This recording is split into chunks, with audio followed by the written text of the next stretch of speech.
So, welcome to our Study Abroad podcast series. So, today we have Swam Sethi, who is from DTU and he did his summer internship at McGill. So, we'll be knowing about his journey from Delhi to McGill. So, welcome, Swam. Yeah, thank you, sir. Thank you so much for having me on board. So, Swam, when was the very first time you came to know that there are some abroad internships available for Indian residents? Which year of college or school did you come to know about this? Okay, so I came to know about this in my first year of Bachelor's of Technology, but I actually started preparing for it by the end of first year. And so there are like certain kinds of foreign internships for Indian students. The two of most popular ones are MyTech, and the second one is DartWise.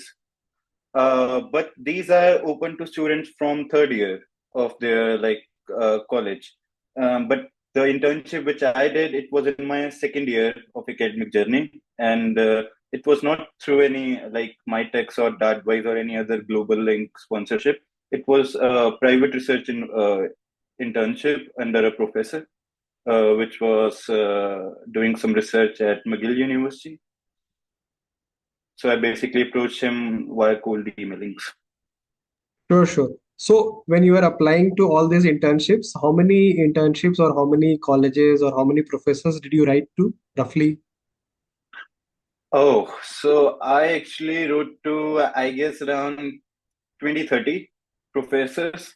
Out of which, cut short, I got a response from around, I guess, four or five. And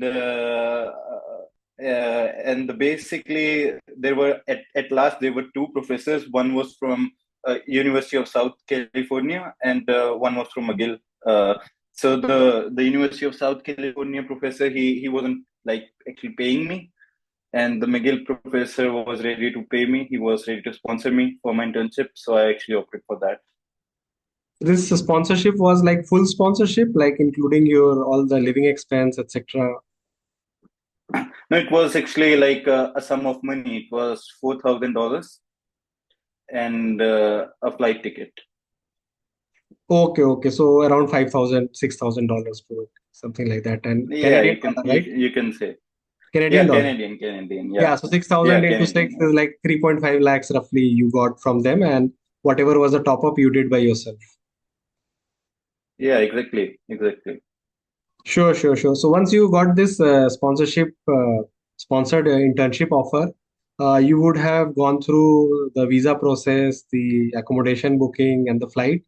Tell us a bit about your visa process. For sure. So I basically applied for a visitor exempt work visa. It was, I guess, WX1. I think, yeah, it was WX1 visa.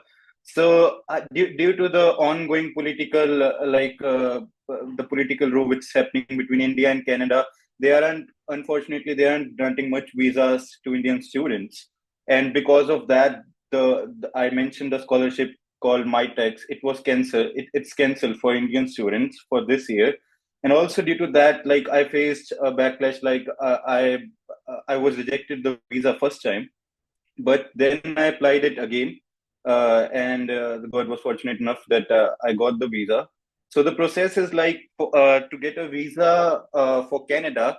There is a agency called I guess VFS Global. To you have to go to their center, which is nearest to your home, and you need to apply. You need to like file all the documents and do the biometric of your thumbs, and yeah, that's only required for Canada. But for US, you need to appear for an interview as well. Sure, sure. So you said your visa was rejected once, so you had to pay the visa fee twice, or was it from the same fee Yeah, they considered? no. You have to pay the visa fees twice if you get rejected. Okay, okay. And this was visa Yeah, fees was like $150 or something? yeah. I guess yeah. It was approximately around 7,000. Yeah, Okay, okay. So you were yeah. bold enough to do the reinvestment of that money and wanted to try at least one more time or maybe two more times. And if you are rejected again, maybe No, you would. only one more time, only one more time. Because if you are getting rejected again and again, that's a bad stamping on your passport. So it's not good to apply more than two times for a specific visa. So yeah, I tried this once, and maybe my prayers worked. So, did you do anything different in the second application, or it was almost the same? This was just a reapplication kind of No, thing. it was different actually. I contacted the McGill University, and they gave me a different invitation letter, which was, I guess, more accurate, and in which it was like they were clearly mentioning that they are sponsoring me, and I also then attached one no objection certificate from my college, like from the Delhi Technological University. And I think these both things, they kind of worked it better. Yeah. Sure, sure, sure. So, you were quite happy that second time you got accepted, right? Yeah. Yeah, I was happy. So, this what was the timeline of this visa process? This rejection happened in like how many days, and then reapplication to the second acceptance. Okay, so the rejection happened like usually the result is like out by 2 or 3 weeks. So when I applied for my visa, by 2 or 3 weeks, I got like it's my visa is rejected, and after I guess 2 weeks after that, I reapplied for my visa. Okay, okay. And another 2 3 weeks it got approved, right? Yeah, exactly. Almost 2 months you suffered, kind of. You were in dilemma. Yeah, one and a half, 1.5. Yeah, yeah. And the day you got your visa approval, you were quite happy. You did party or something. Yeah, I kind of did party. Yeah, I'm not a much party person, but yeah, I did kind of party. It was good. My family was also very happy. Yeah, your family would be proud of you now that okay, visa is now in the hands. Yeah, exactly. So once the Exactly. visa was done, then you had to worry about the flight and the accommodation. How did you tackle these? Okay, so coming about flight and accommodation. So yeah, the first thing when I got my visa, I started searching the flights. So I contacted some, as I hail from Punjab, Ludhiana. So I contacted some of the like local agents which my father knew, and I also checked on the Google flights. So, but the difference wasn't that much with the local agents. So we preferred booking from the Google flights only. And I booked, I guess, yeah, I took a flight, a Lufthansa Airlines flight, and I booked from their site only. And what was your flight trajectory like? Which locations did you take the flight and stop over, etc.? So I took the flight from New Delhi, and then there was a stopover in Germany, in Frankfurt. For it was a layover for I guess 4 or 5 hours, and then there was another flight to Montreal, Canada. Okay, okay. And this was your first abroad experience in terms of travel, or you traveled before also? No, I did travel before, but that was with my family. Okay, so this was your first solo abroad trip, that too for like 3 months. Yeah, yeah, exactly. It was my solo trip. Okay, Yeah. in DTU, the does it follow the DU calendar or it has its own calendar of exams and all? Because what I have also seen that the Delhi University calendar is not that much internship friendly. Like 2 3 months picking out in the summer is not that easy. How was it in your case? Like, did you have to miss classes or nothing like that? No. So, answering your first question, I don't think like DU and DTU are related. Just I think they only have two things in common. That's D and U, but nothing more than that. So our calendar is different from DU's, but yeah, I actually dropped my semester for this. So like my fourth semester of my engineering, I dropped it for my internship, and but yeah, cause the scenario was like like I was asked to attend the internship by my professor over there by the start of May, and at that time I was supposed to have my end semester exams in DTU. So there was like there was a conflict in both the things, and that's why I need to like drop my semester. Sure, sure. So then that you will compensate later probably, right? So it's like a one semester here and Yeah, there adjustment. exactly. I'm taking like extra courses this semester and next semester to compensate that, and hopefully I'll be like clearing it in the coming months. Yeah. So is this like a common thing that is allowed for students, or you are a very special case? I know I don't think anybody else has done this to drop a semester. I think I haven't heard it before. Yeah, I haven't I heard mean, it were before. you discouraged by your, let's say, professor or your parents on this, or everyone supported you in this decision? Not parents, not parents. Parents did supported me, but yeah, some of my like teachers they did ask me to not do this because it's gonna be maybe it can maybe it can put a delay in my degree. But I was actually reluctant to opt for the internship because I thought it was a very big experience for me, and so I didn't hesitate to take the drop. Sure, sure, sure.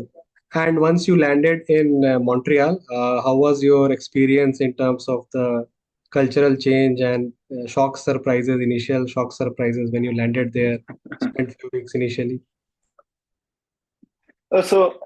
Yeah, there was actually the flight in which I was like the most of the people were like Indians only in that. So when I did landed, yeah, there was a shift as Montreal is like a French province. It comes in Quebec, which is a French province. So there were like a lot of French people over there, and they have like they speak mostly in French, followed by English. But I was like I didn't face any problem. I was like happy to see people from like different ethnicity, and it was good. Actually, it was really good. You could speak some French, or you learned some French now? No, no, no. I didn't actually, but Okay, okay. I'm planning to. Sure, sure.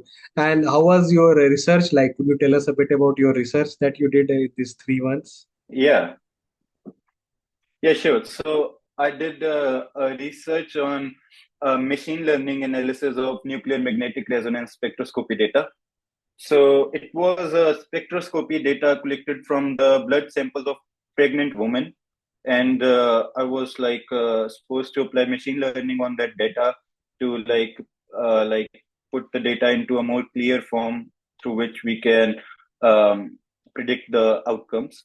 So I mainly what I did with my professor was I pre-processed I think around 400 I think around 300 400 samples of the data, and after pre-processing I did some analysis of them in different strategies of machine learning.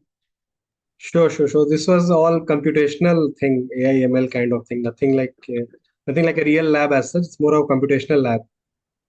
Yeah, exactly. It was more where I was working on computer and my own personal laptop. Sure, sure, sure. And when people go to foreign, they have to manage their cooking, cleaning, laundry, etc. How was your experience in this regard? Okay, so I was staying in a dorm of the university. It was a co-ed dormitory, which in which I was having a personal room. There were shared bathrooms and a shared kitchen. So I didn't like. I was only responsible for cleaning my own room, but coming to the kitchen and bathroom, there was a staff, which staff of the dormitory, which were cleaning and managing everything. I was just managing on my own room, but coming to like cooking, yeah, that was a big thing. Initially I did have some of the like some kind of problem, but then it was fine. I used to like there's like in the West countries, so you get a lot of frozen foods, and I used to purchase them from a grocery store, and then used to store them in my freezer, and it was actually very handy to cook the meal out of that. So I basically relied on more of like frozen foods, but I did know how to like make a breakfast, like simple things, just like a bread omelette or maybe some oats. Sure, sure, sure. And what are your future goals for the next few years? So right now, like I have a busy academic load. As I told you, like I have a few more courses than my batchmates. So I'm currently focusing on getting a good grade point, and then I'm planning to pursue a masters in abroad. I think either in Canada or in USA. Sure, sure, sure. So I guess this research internship of yours would be a good CV point as well as statement of purpose point, etc. You can pretty much narrate the whole story and say that, Exactly. I already did this internship and now I want to explore a full-time opportunity. So please take me in. Yeah, I hopefully think that this may be a good a point for me to getting into a good university over there. Sure, sure. Good stepping stone. And you already have experienced this Yeah, life like a trailer kind of thing. Now, after seeing the trailer, you can always opt for the movie or you can opt out for the movie. So, seems in your case, you like the yeah, trailer so much that you want to opt for the movie. yeah. Yeah. I think so. Yeah. That's great. That's great. Okay, so coming to the very last question, Swam, what advice would you give to younger yourself or the people who are thinking about this kind of research internship or abroad internship, etc.? What advice would you give when to start and what all things to consider? What all mistakes maybe you did that they shouldn't, etc. In pro tips. Okay. Okay. So coming about what mistakes I did made, I'll recommend starting early. Just start. It's like always a good time to start, right? It's not like early. You could as I told you, I started in the end of my first year, but I would recommend to the younger people watching there that do start from maybe from the start of your first year and. Uh, Coming towards getting an internship, I think I would recommend cold emailings, the through which I got the internship. Just work on some project which you like, and keep checking about the professors working in that field in whichever university which you are aiming to get an internship, and email them regularly about your updates and try to mix with them that in which in the way you can convince them that you can help by being a part of their lab. Sure, sure. Any recommendation on usage of LinkedIn for college student or school student? Exactly. Yeah, it's a big thing. LinkedIn is a big thing. So the one thing I did it very early was getting a good LinkedIn profile. That what I'll suggest to all the people to maintain a really good LinkedIn profile. It's very must, you know. So put everything that you have achieved and keep updating it regularly, and focus more on LinkedIn than Instagram. Yeah, yeah, yeah, sure. That's what I also tell people that Instagram is more for instant gratification, entertainment kind of thing. LinkedIn is more on the, Yeah. the more settle kind of thing and more professional. So spend more time on Yeah. LinkedIn Exactly. and less on Instagram, not the other way around. Yeah. Exactly. Okay, thank you, Swayam, for your time and sharing your experience. And we hope our audience would have learned something about this summer internship that you applied to, and they'll be inspired to apply some of this in future also. Sure, sure. Thank you so much for having me on the board. I really appreciate the work which you are doing, and it's really good. I wish you all the best, and hopefully we'll collaborate soon in near future, right? Sure, sure. Thank you, Swayam. Have a good day, good evening. Yeah, you too. Yeah, good Bye. evening. Yeah, bye bye. Bye bye.